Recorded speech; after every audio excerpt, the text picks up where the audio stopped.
mga kaibigan, no? Ito pong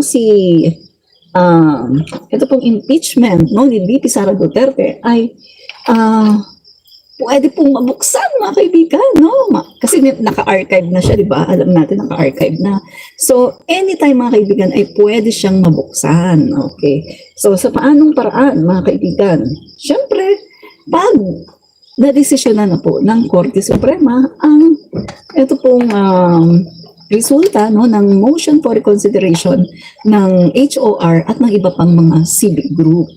So, eto na nga po, mga kaibigan, alam nyo ba na maaari po matuloy, no, ang impeachment ni VP Sara Duterte? So, tingnan natin, mga kaibigan, ha. Ito po, marami po mga legal experts, no? Ito, legal experts versus Senate, no? Yung reckless impulse ng Senate na i-archive itong impeachment, no, ni VP Sara Duterte. So, hindi naman dapat i-archive ang isang impeachment, verified impeachment, nang dahil lang sa merong nakitang technical issues, no? Ang sabi nga, mga kaibigan, uulitin ko na naman, kung sakaling sa isang verified impeachment complaint na ipinasa ay sa Senado ay merong makita doon na mga technical problems, no? May issue patungkol sa mga proseso, at kung titingnan mo, no, yung mga ebidensya, kung ito ay mabigat, ay mas maigi daw na piliin mo na lang yung accountability over technicalities. Ibig po sabihin, pagdating po kasi sa impeachment, hindi po ito katulad ng mga talagang kaso sa mga RTC, sa mga Korte Suprema na talagang grabe talaga, no, na talagang kailangan ganito talaga yung sobrang eksaktong-eksakto, kailangan walang mga mali-mali dyan, no? At kailangan talagang tama talaga ang proseso. Pagdating po kasi sa impeachment, sabi nga, mga kaibigan, ito ay isang political exercise para tanggalin, no, sa pwesto at i-disqualify habang buhay ang isang impeachable official na merong aligasyon ng mga katiwalian. So yan po yan, mga kaibigan. So ibig po sabihin, kung malakas po ang mga ebidensya tungkol sa mga inirereklamo sa kanya sa articles of impeachment, mas maganda daw po, no, na medyo ibaliwala mo na yung kaunting mga technicalities ng mga problema at i-proceed na ang trial para sa accountability. Dahil mas maigi po na ito po ang pagtuunan ng ating pansin, dahil ito po ay safeguard natin mga taong bayan, at ito po ay makakatulong para po tayo ay magkaroon ng mga politiko, ng mga government officials na hindi kurakot. Dahil unang-una po sa lahat, isang napakalaking problema ng ating bansa ay ang korupsyon. Kaya kung titignan, kung sasabihin ng mga politikong ito, no, itong mga politikong ito sa Senado, itong mga senador, kung sasabihin nila na, ay, marami tayong problema ngayon. May problema tayo sa baha. Ganyan ang nila, hirit nila, guys. May problema tayo sa baha, problema tayo sa edukasyon, may problema tayo sa mga presyo ng bilihin, may mga problema tayo sa ganito, marami tayong problema. At pagkatapos, gusto niyo pa impeachment. Hello? Kaya nga gusto ng taong bayan ng impeachment. Kasi yan nga ang problema nga natin unang-una, mga korupsyon. At kung merong isang government official, na impeachable official, na merong mga aligasyon sa kanya ng korupsyon, at kung hindi yan natin naalis sa kanyang pwesto, at kung yan ay manatili dyan, aba, hindi titigil ang korupsyon. Paano ba matitigil ang korupsyon? Bukod sa ginagawa ng Pangulo natin na inaayos niya, no, yung digitalization para no contact policy, wala nang person-to-person contact, no, wala na, kundi diretso na sa ating mga cellphone ang mga transactions para maiwasan ang mga red tape at maiwasan yung mga under the table. So, bukod pa dyan, mga kaibigan, hindi pa rin talaga maiiwasan ang korupsyon kung hindi natin tatanggalin ang mga opisyales na korap o yung mga opisyales na inaakusahan ng napakaraming mga aligasyon ng pagnanakaw. Kaya kailangan natin gawin ito, mga kaibigan, no?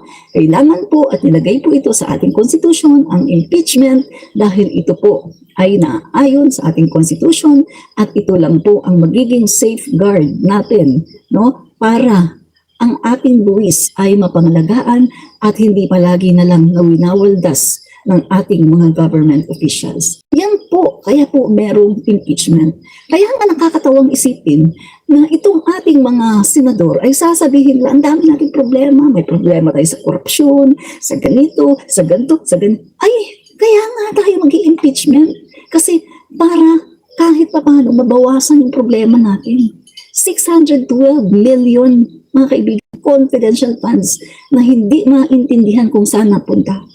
At kung ating ititrace yung kanyang pamamahala sa Davao City, yung mga ghost employees, yung mga procurement ng mga is it ambulance, no? Sa pagkakatanda ko ng mga ambulance at yung iba pang mga nag-procure noong panahon ng COVID-19 na walang mga records at wala, as in walang mga records, walang mga papeles. So, mga kaibigan, magpapatuloy ang ating korupsyon, no, dito sa gobyerno kung ang utak ng mga senador na ito ay ganito. Kesyo, magtrabaho na lang tayo. Ay, mag-move on na tayo, magtrabaho na tayo. Hello.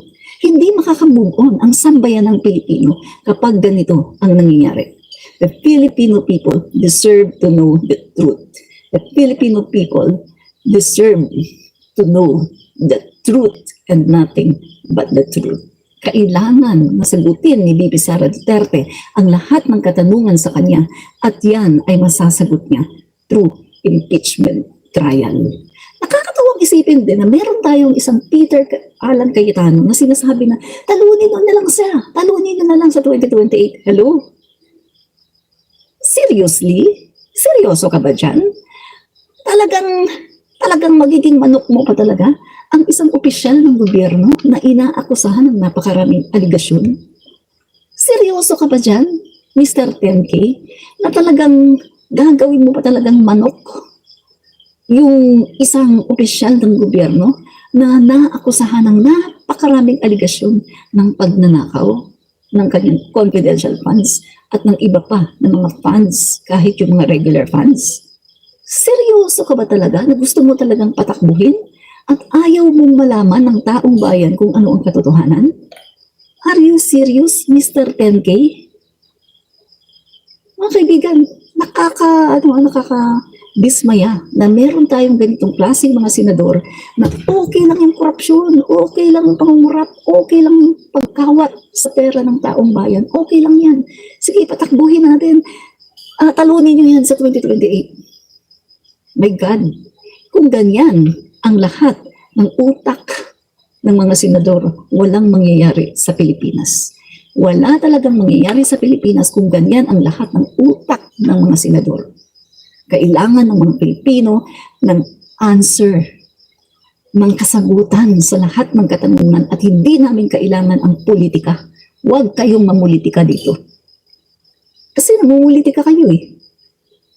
Sasabihin nyo na, talunin nyo na lang sa 2028. Hindi namin kailangan dito ng politika. Ang kailangan namin ay kasagutan. Ang kailangan namin ay ang kanyang pagharap sa trial at sumagot siya sa lahat ng mga katanungan sa kanya. Kung wala siyang kasalanan, ay natitiyak ko kayang-kaya niya na mailusot ang lahat ng mga aligasyon sa kanya kung talagang siya ay walang kasalanan.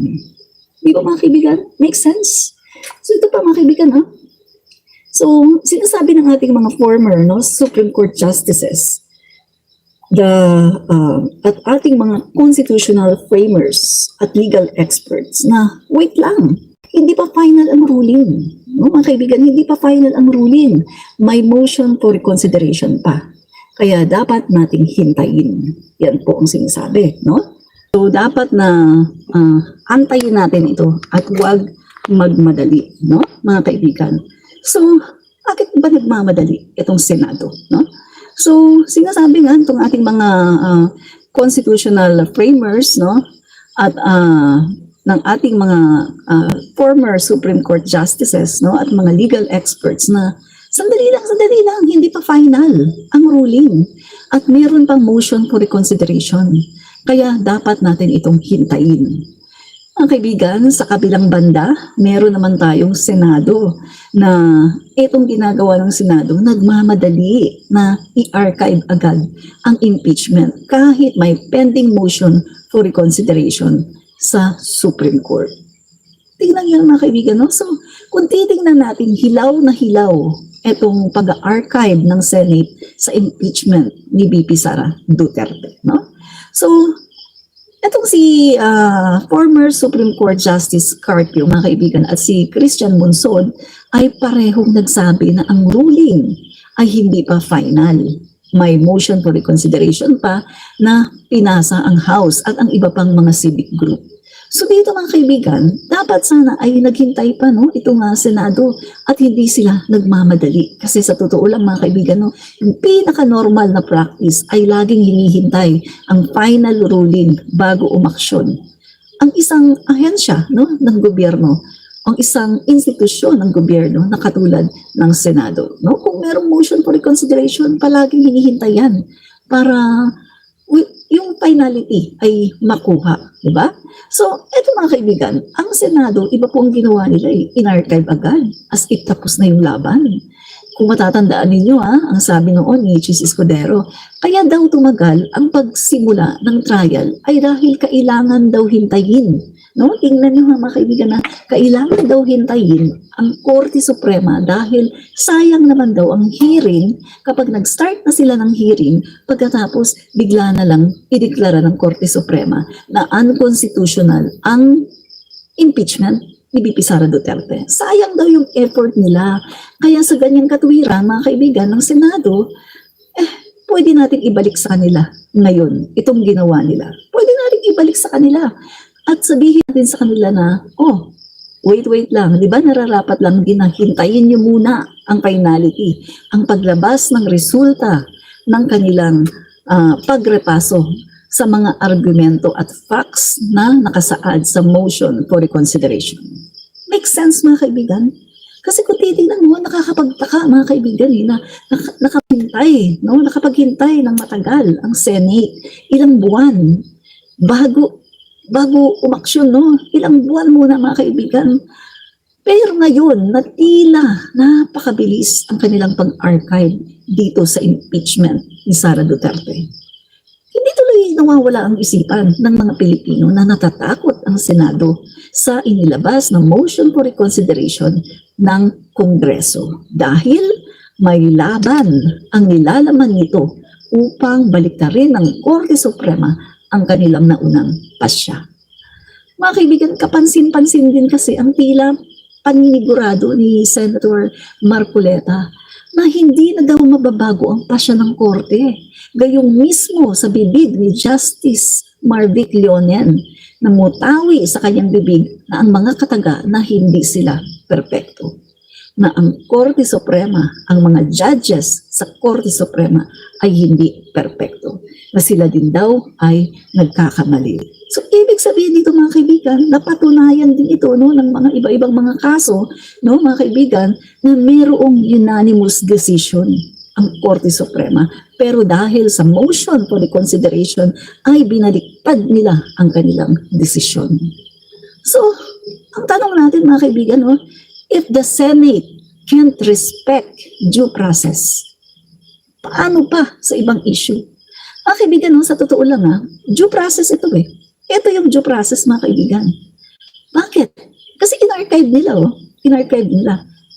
Without, mga kaibigan, no, hearing or hindi man lang sila nag-antay sa ilalabas na desisyon ng Korte Suprema patungkol sa motion for reconsideration.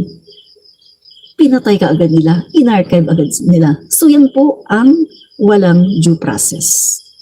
Hindi po dininig ang panig ng Kongreso, hindi po dininig yung mga facts, basta na lang po nila in-archive. Yan po ang walang due process. Kasi nagsasalita itong mga kongresista, itong mga senador na to ng due process eh. Pero kung titingnan natin mga kaibigan, yung ginawa nila dito sa pag-archive ng impeachment ni Sara Duterte, yan po talaga ang pagpatay sa due process. Walang due process ang ginawa nila. Na basta na lang nila in-archive itong impeachment na to nang hindi man lang inaantay ang sagot ng Korte Suprema sa motion for reconsideration. So ito na mga kaibigan, no? Ito pa, ayon kay Escudero, sinusunod lang daw nila ang desisyon ng Korte Suprema na nagsasabing labag daw sa batas ang impeachment dahil sa paglabag daw sa one-year bar rule. Pero mga kaibigan, meron nga tayong motion for reconsideration. Uulitin ko na naman, no? At take note, binigyan si Vice President Sara Duterte ng pagkakataon na magkwento patungkol sa motion for reconsideration. Binigyan siya ng 10 araw ng Korte Suprema para magkomento dito sa motion for reconsideration ng Kongreso at ng ilang mga civic group. So, nasaan dun yung sinasabi ng Kongreso na due process, no? Mga kaibigan, walang due process. Kasi, pinagkokomento pa nga itong si VP Sara Duterte, hahantayin pa nga until 10 days eh. Pagkatapos, in-archive na kagad nila, nagmadali sila. Hilaw na hilaw, mga kaibigan, ang pag-archive nila dito sa impeachment ni VP Sara Duterte. Hilaw na hilaw talaga, no? So, ito mga kaibigan, no? Binanggit din ni Escudero yun, no? Mga kaibigan, yung ang landmark case na Francisco versus House of Representatives na nagpatibay sa one-year bar rule laban sa multiple complaints. Sinabi rin ni Escudero na sinabi rin niya na sina dating Supreme Court Magistrates Adolfo Azcuna, Antonio Carpio at Renato Puno ay pabor noon sa ruling na isinulat ni dating Supreme Court Justice Conchita Carpio Morales. Pero mga kaibigan, alam niyo ba ang katotohanan kasi? Pinabulaanan ito ni dating Justice Adolfo Azcuna. Ang pahayag ni Escudero ay sinabing walang TRO o formal injunction noon. Tanging panawagan lamang sa House of Representatives na panatilihin ang status quo. So, may mali na naman mga kaibigan, no? Nagko-quote siya na sinabi daw ni ganito, ni ganyan-ganyan, pero may mali na naman, no? So, dito mga kaibigan, nilinaw na po no, ni Justice Carpio na magkaiba ang paraan ng pag-file ng impeachment laban kay dating Chief Justice Hilario Davide at sa kasalukuyang impeachment laban kay Vice President Sara Duterte, no? So, tingnan natin yung San Francisco ruling. Nagsisimula ang one-year bar rule, mga kaibigan, no, kapag ni-refer na ng plenaryo ang reklamo sa Committee on Justice at kumikilos na rin ang committee. Yan po yun.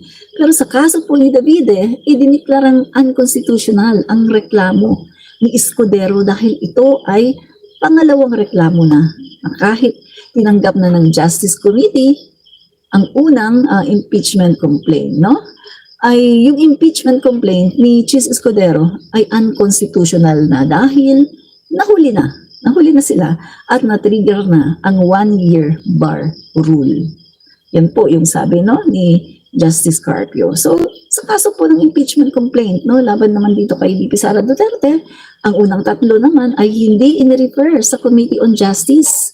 Yung ika-4 na reklamo lamang ang nakakuha ng mahigit 200 na boto sa Kamara at direktang ipinadala sa Senado. Kasi yun naman po nakalagay sa ating Constitution, 1987 Constitution, na once na merong 1/3, no, or more than 1/3 na mga kongresista ang pumirma, mga kaibigan, automatic na po yun na natitrigger na po ang pagka-impeach ng isang impeachable official. Yun po yung mga kaibigan. No? So, hindi na po kailangan ng mga kung ano-ano pang mga rituals, no? Kailangan lang po ng pirma ng 1/3 ng mga kongresista. Kaya naman, may mga nagsasuggest, no, mga kaibigan, na magkaroon daw ng oral arguments. So, ano ito, itong oral arguments na to? Tulad na lang guys, no, ni Justice Ascuna, yan. So, ang sabi po, maaaring magkaroon ng oral arguments, no, sa Supreme Court patungkol sa motion for reconsideration. No? So, sa ganitong naniniwala po, mga kaibigan, ang marami ng mga legal minds, mga dating Supreme Court justices, at iba pa, mga kaibigan, na sa ganitong klaseng sensitibong kaso ng impeachment, lalong-lalo na ito, no? Vice-presidente, tapos nakitaan ng napakaraming mga ebidensya, mga kaibigan, no? At ang malala pa nito na offense, no, ni VP Sara Duterte ay first time nangyari in the Philippine history na merong isang vice-presidente na nagmura, mga kaibigan, nagmura online, kita ng buong mundo, at nag-threat siya online, nangontrata. Sinabi niya na siya ay nagpumausap na, meaning to say, nangontrata na, mga kaibigan, ng taga-ganon para ipatsugi yung tatlo. No? So, si PBBM, at Elisa, at saka si SMR. At ang sabi pa, no joke daw, no joke. No? 2 beses sinabi niya, no joke, no joke. At kinonfirm pa niya, ang sabi pa niya doon sa kanyang kinausap na, huwag kang titigil hanggat hindi sila nagaganon, huwag kang titigil. At ang sabi daw ng kausap niya, yes. So mga kaibigan, first time ito in the history of the Philippine politics na meron tayong ganitong klaseng vice-presidente na nagawang mag-threat sa 3 tao, malalaking tao sa Pilipinas. So first time ito, mga kaibigan, hindi ito basta-basta na kaso at hindi ito dapat pinapalampas. Kaya nga, mga kaibigan, nakakadismaya na meron tayong mga senador, sa totoo lang pati yung ating mga estudyante, no? Yung estudyante natin, mga bata pa, yung mga elementary, high school, college students natin, nadidismaya, mga kaibigan. Kasi anong sabi nila? Si VP Sara Duterte ay hindi daw role model.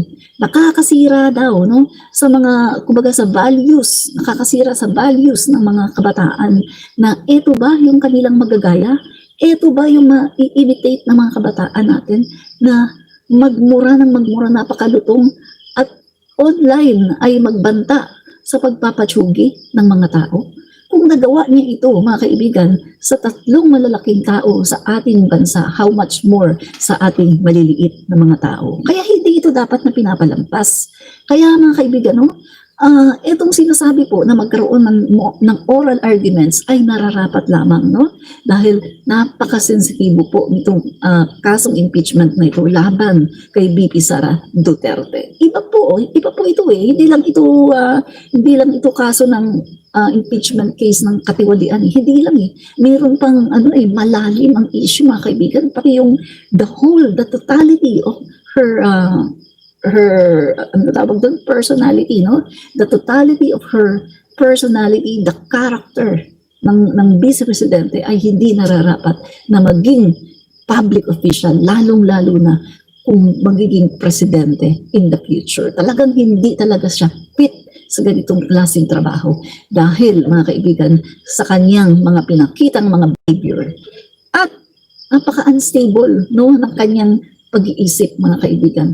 Iba-iba, pagkatapos yung iba nakikitaan siya ng medyo maluwang, no? Medyo maluwang yung kanyang utak. Nakikitaan siya ng ganyang mga behavior. So, ito ba? I-retain nyo talaga? Ito ba? Gusto nyo manatili at gusto nyo pa talaga lumaban sa 2028 election? Kaya nakakalungkot, mga kaibigan, ng ating mga senador na ganito sila mag-isip.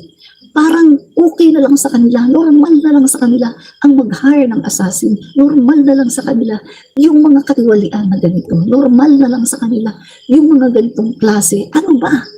Gusto niyo ba talaga i-normalize na lang at illegalize na lang ang mga korupsyon at illegalize na lang ang pagmumura at ang pag-hire ng assassin? Yan ba talaga ang gusto niyo? Anong klaseng Pilipinas mayroon tayo kapag ganito ang ating mga public officials in the future? Makes sense, mga kababayan. So ito pa. Ito mga kaibigan So ito, no? Ito ang sinasabi na magkaroon ng oral arguments upang magkaroon ng pagkakataon ang House of the Representatives na maipaliwanag ang facts at legal basis ng kanilang motion for reconsideration. Kasi, mga kaibigan, ang desisyon ng Korte Suprema ay pwedeng magbago. kung ang facts ay mali o kulang ang analysis, pwedeng magbago at sabihin ng Korte Suprema na, ay, okay, binabaliktad namin yung ang aming hatol, no? Unanimous decision, binabaliktad namin kasi mali pala yung aming nagamit ng mga facts. Mali pala, no? Pwede yun mga kaibigan. Kasi sabi nga, di ba ni Marvick Leonel, hindi daw sila perpekto. Sila daw ay nagkakamali, no? So, at tatanggapin yun ng taong bayan. Guys, tao lang naman yun. Wala namang taong perpekto, no? So, tatanggapin natin yun. Basta, kailangan ay tanggapin nila, no? Kumbaga, ibaliktarin nila yung kanilang desisyon na aayon doon sa mga tamang mga datos na ibinigay ng Kongreso sa kanilang motion for reconsideration, no? So, ito mga kaibigan, no? Ang desisyon ay pwedeng magbago anytime, no? So, itong Senate, mga kaibigan, no? Senate acted without hearing this stage. That's like deciding a case without hearing other witnesses. Nagmamadali, hilaw na hilaw, no, mga kaibigan. Ito mga kaibigan okay. Sabi nga dito, the best decision ang pag-archive, no? May mga nagsasabi mga kaibigan ng mga legal minds na the best decision pa rin daw itong pag-archive sa articles of impeachment kaysa ibasura ng tuluyan. Kasi once na in-archive mo lang daw yan mga kaibigan, anytime pwede mo daw hugutin doon sa pagkaka-archive, no? So, napapaisip na ako. So, ibig sabihin pala mga kaibigan, kapag ang Korte Suprema ay nagsabi na, okay, binabaliktad na namin yung aming desisyon, so anytime pwede palang hugutin ng mga senador itong impeachment at pwedeng ituloy, di ba? Kaya kung titingnan natin yung Thanksgiving, yung victory party na ginawa ng kampo ni VP Sara Duterte ay sobrang hilaw na hilaw. Dahil hindi pa talaga final, wala pang finality. Sabi naman mga kaibigan ng mga kongresista tatanggapin naman nila no? Tatanggapin nila. Just in case ito talagang Korte Suprema ay hindi aminin na yung kanilang pagkakamali at hindi nila i-overturn yung kanilang decision, tatanggapin yan. Meron namang February 6 Pwede namang magsampa ulit sa February 6. Kasi kita nyo nga mga kaibigan maging ang ating Pangulo, sinabi ng Pangulo natin, nung tinanong siya patungkol dito sa impeachment, ang sabi po ng Pangulo natin, ay wala namang kumbaga wala namang merito yun, no? Pagdating sa kaso ng impeachment kay Sara Duterte. Kasi ang inatake lang naman dito ay yung legality, no? Yung pagiging constitutional, yung proseso. Pero yung kaso, yung merito ng kaso, yung mga facts, yung mga ebidensya ay naka-intact siya at nandyan. Malakas ang ebidensya laban sa Vice Presidente. Yan nga ang dahilan kung bakit nila pinapa-null and void ang kaso. Yan nga ang dahilan kasi matibay nga talaga ang mga ebidensya. At alam ng kampo ng Vice Presidente na kapag natuloy ang trial, wala na, tapos na ang kanyang karera. Dahil malalaman ng buong mundo at malalaman maging ng mga lahat ng DDS at natitiyak ko maging yung mga DDS na sumasamba sa kanya ay tatalikuran na rin siya kapag natuloy ang trial. Yan ang kinatakot ni VP Sara Duterte. Kaya talagang hinarangan nila ng husto todo ang paghaharang nila sa impeachment para ito ay hindi matuloy. Kasi alam niya na pag nag-start ang trial, tapos na ang kanyang political career. Tapos na ang kanyang ambisyon. Pero, please na muna kayo ngayon. Ano lang muna kayo ngayon? Lasapin niyo muna ang inyong kaligayahan, no? Sa pagka-freeze nitong impeachment na to. Dahil malapit na rin ang February 6, 2026. At meron na namang ihahain na impeachment laban kay VP Sara Duterte. Dahil natitiyak ko, hindi titigil ang mga civic groups, hindi titigil ang mamamayang Pilipino para magsampa ng impeachment complaint laban kay VP Sara Duterte.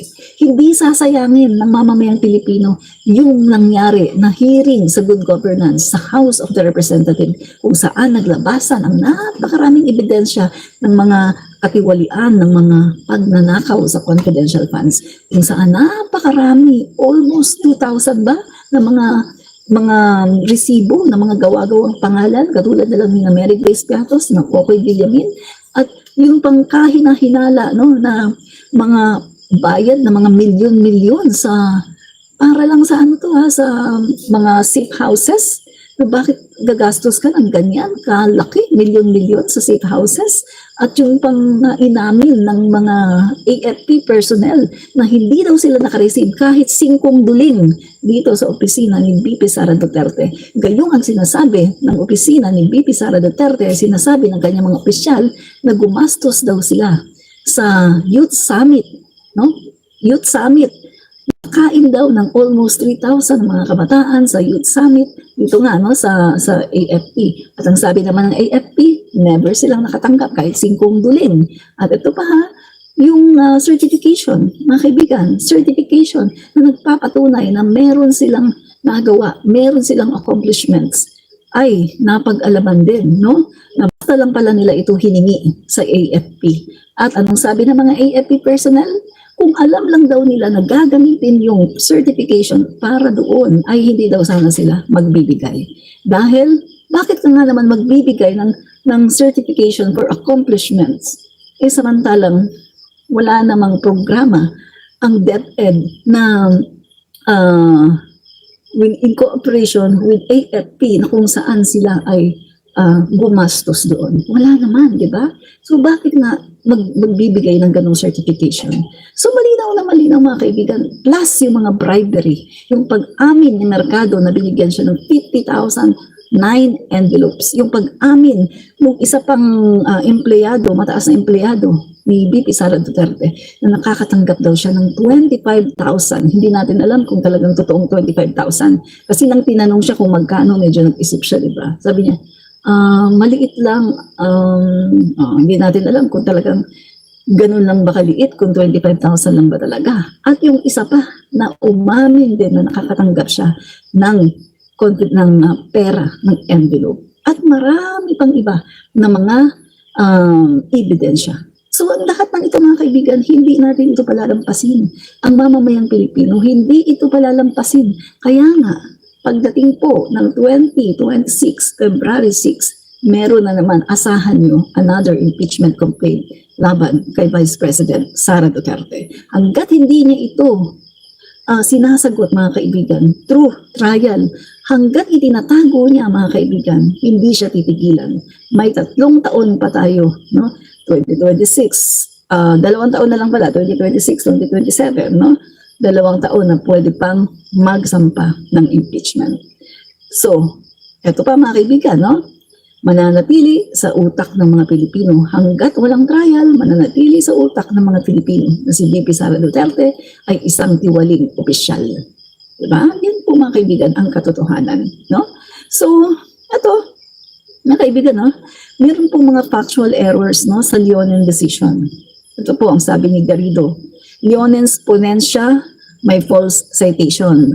Footnote 30, ABS-CBN mismo nag-deny.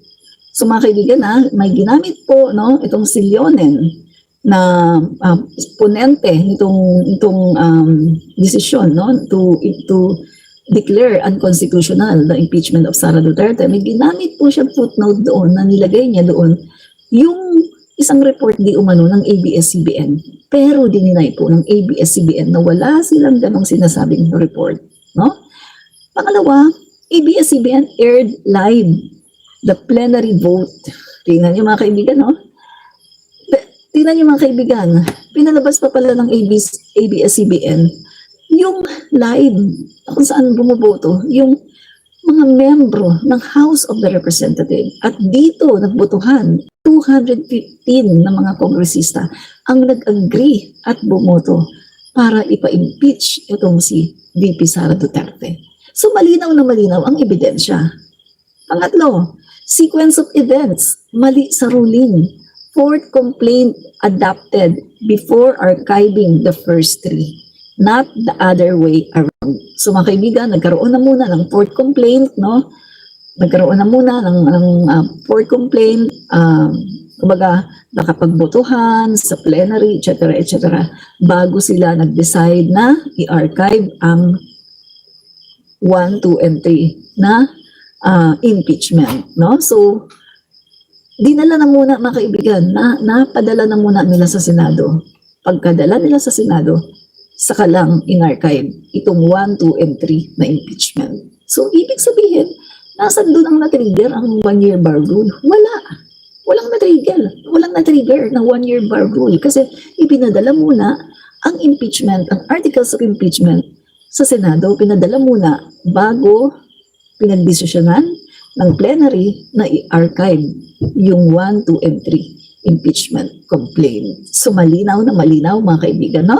So, yun po you cannot be right with the law if you're wrong on the facts. Yan po. Hindi ka pwedeng maging tama sa sinasabi mong ito yung tamang ruling, ito yung tamang batas, kung yung ginamit mo naman na facts ng mga datas ay mali. Make sense, mga kababayan, no? So, yung legal computation issue, no?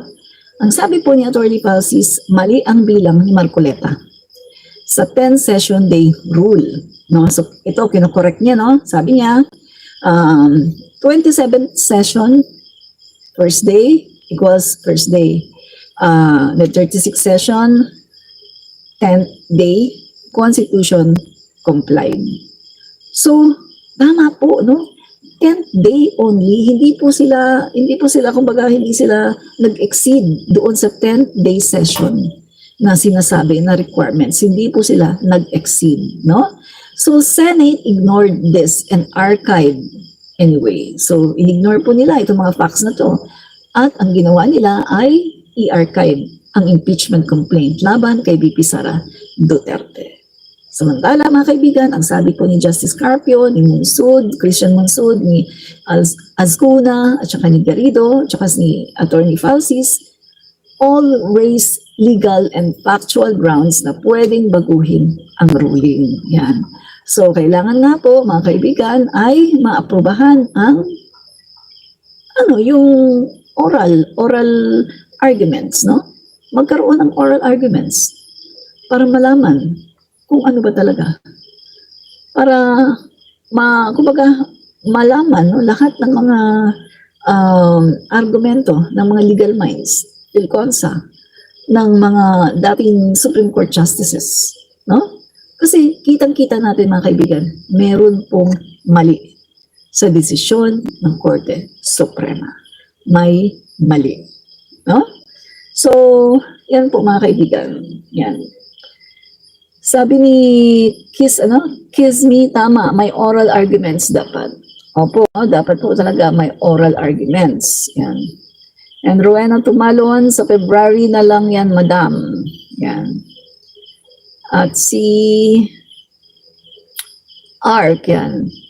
Reynaldo Templa, yan, sabi niya, hindi ka naman attorney. Oh, yan. Yan yung sinasabi palagi ng mga DDS, no? Hindi ka naman attorney, abogado ka ba? Yan. Ang sabi nga po ng mga legal minds na to, nagsasabi hindi mo naman kailangan maging abogado o maging attorney para malaman mo ang batas. Ang kailangan mo lang, konting aral, konting basa-basa, at konting dinig-dinig doon sa mga lawyers, doon sa mga Korte Suprema, mga justices, at kung sino-sino mga legal minds, dinig-dinig, aralin yung mga sinasabi nila, basa-basa sa dictionary kapag may nakita ka sa batas, may nakita ka ng mga terminology na hindi mo maintindihan, punta ka sa dictionary, tingnan mo ano ba ang ibig sabihin nito sa law, no, sa batas. Ano ba ibig sabihin yan?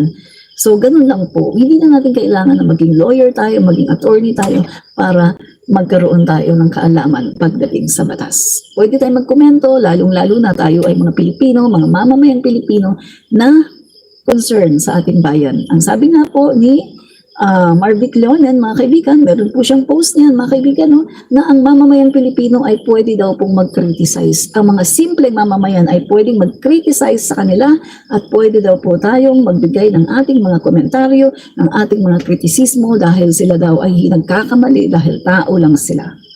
Yan po ang katotohanan. So alisin po natin yung ating mga maling pag-iisip na kapag hindi ka lawyer, pag hindi ka attorney, hindi ka pwedeng magkomento patungkol sa batas. Dahil kaya nga po, my God, digital age na tayo ngayon, may internet na. Kung hindi mo alam, ayan, punta ka sa mga website. Basahin mo yan. Kung hindi ka maintindihan, punta ka sa dictionary. Tingnan mo dyan.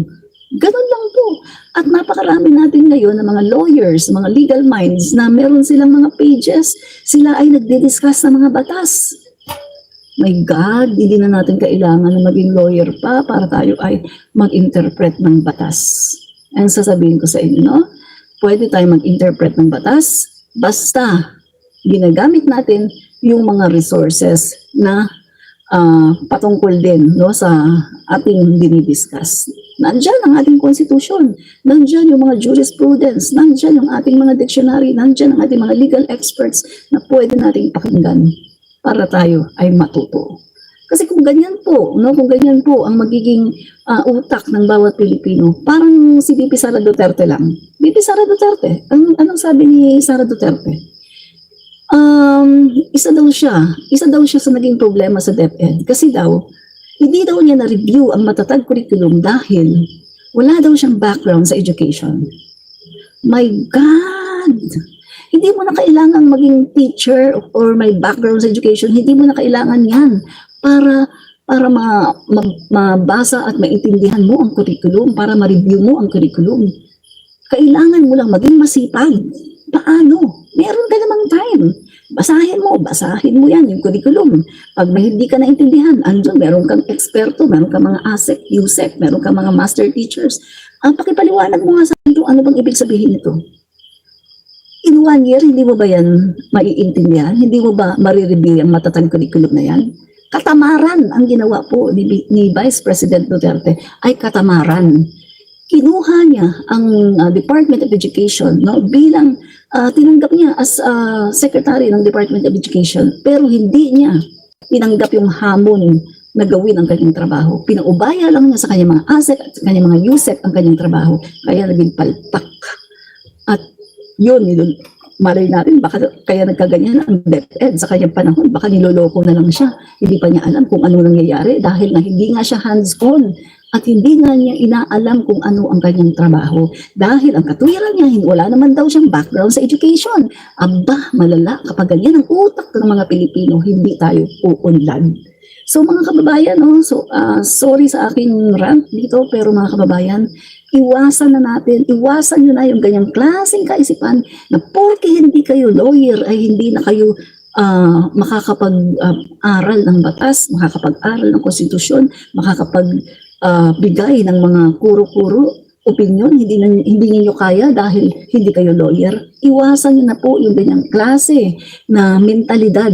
Hindi po tayo uunlad kapag ganyan po ang utak ng mga Pilipino. No, wag po gayahin si Vice President Sara Duterte na hindi daw niya na-review ang curriculum dahil wala daw po siyang background sa education. Ang kailangan lang natin dito ay sipag, tiyaga, determinasyon para pag-aralan ang mga proseso, pag-aralan yung mga terminology, pag-aralan yung mga batas na gusto nating malaman at makinig tayo sa mga legal minds. Ang dami-dami dyan sa internet to. Mababasa natin at ang dami din sa YouTube, mga attorney, mga lawyer na nagdi-discuss sila tungkol sa mga batas. My God, no. Diyos ko, day, ano ba, no? Okay, napasermon tuloy ako. Yan. Kiss me, sabi nga ng isang lawyer, gamitin natin critical thinking. Correct, tama ka dyan, kiss me.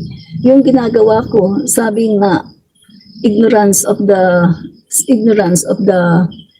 law, no one excuses no one. Correct, no? Kasi Victoria Arevalo, si Sarah meron siyang background sa pagnanakaw like her father.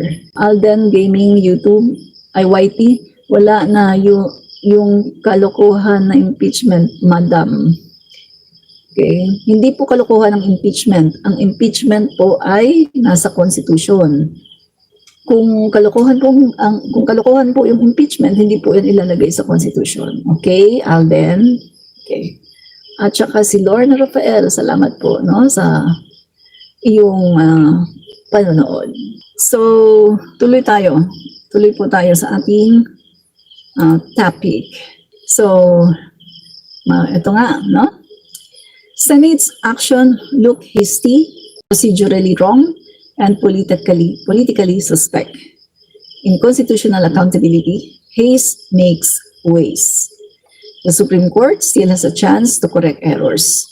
But the Senate, sana hindi pa talaga lose ang book in disguise of archiving the articles of impeachment. Kapag binaliktad ng SC ang error nila, mas malaking problema. Lalo na kung patuloy na poprotektahan ng mga senador si Sara Duterte. Tingnan din natin kung rerespetuhin ng Senate ang magiging desisyon ng Supreme Court kung sakaling baliktarin ang naunang desisyon. Correct, no? Mga kaibigan, baka mamaya kapag binaliktad ng Korte Suprema no, yung desisyon nila, baka mamaya sasabihin naman ng Senate, sige, magbutuhan. Yung majority wins. Wala na. Pag ginawa nila yung mga kaibigan, ibig sabihin, sinungaling sila. Kasi di ba ang sabi nila, nag-a-abide sila sa ruling. Sumusunod sila sa ruling ng Korte Suprema. Ngayon, kapag ang Korte Suprema ay binaliktad nila ang kanilang hatol at sinabing, sige, nagkamali kami, so okay na itong impeachment. Kapag hindi sinunod yan ng Senado, mga kaibigan, ibig sabihin, lahat sila dyan sinungaling. Sinungaling yung mga yan. Yung mga mag-a-agree, kapag hindi nila sinunod yan, sinungaling sila. Kasi yan yung sinasabi nila eh. Sinusunod lang daw nila yung desisyon ng Korte Suprema. Kung magdesisyon nga na, hindi pala siya unconstitutional, sige po pwede. So, kailangan sundin nila, mga kaibigan. Kailangan din nilang sundin yan. At kailangan nilang i-proceed ang impeachment trial sa Vice President. Make sense? So, yan po mga kaibigan. No? Isang oras na po tayo. No? So, maraming pong salamat sa mga nanood. No? Maraming pong salamat. No? Mga kaibigan, good night, bye-bye, and God bless you. Maraming pong salamat. Bye-bye, and God bless. Fight fake news, expose the truth. Bye-bye.